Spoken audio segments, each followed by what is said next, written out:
પ્રધાન રાઘવજી પટેલે ખેડૂતોને થયેલા નુકસાનનો તાગ મેળવ્યો છે। કૃષિ પ્રધાન રાઘવજી પટેલે રાધનપુર સાંતલપુર તાલુકાના અસરગ્રસ્ત વિસ્તારોની મુલાકાત લઈને ખેડૂતો સાથે સંવાદ કરીને તેમની સમસ્યાઓ જાણી હતી।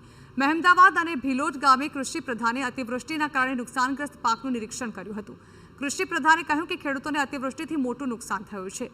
ખેતરમાં પાણી ભરાતા પાક નિષ્ફળ ગયો છે। સાથે જ તેમણે કહ્યું કે ખેતરમાં પાણી ભરાવાની સમસ્યાનો કાયમી ઉકેલ માટે સરકાર પ્રયાસ કરશે અને સાથે જ તેમણે કહ્યું કે હાલ સર્વેની કામગીરી ચાલુ છે, જે બાદ ખેડૂતોને વળતર ચૂકવવામાં આવશે।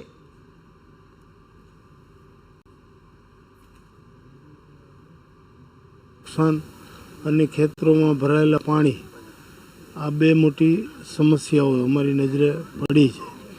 હવે ભરેલા પાણી જો દર વખતે આવી સ્થિતિ થાય, વરસાદ વધુ થાય ત્યારે, તો ખેડૂતોને આખી સિઝન બબે સિઝન ફેલ જાય। એના કાયમી ઉકેલ માટે અમે માનનીય મુખ્યમંત્રીશ્રીને ભલામણ અને રજૂઆતો કરશું। સાહેબ પોતે પણ આવી ગયા છે। મુખ્યમંત્રી શ્રી અસરગ્રસ્ત વિસ્તારોની મુલાકાત લઈ ગયા છે।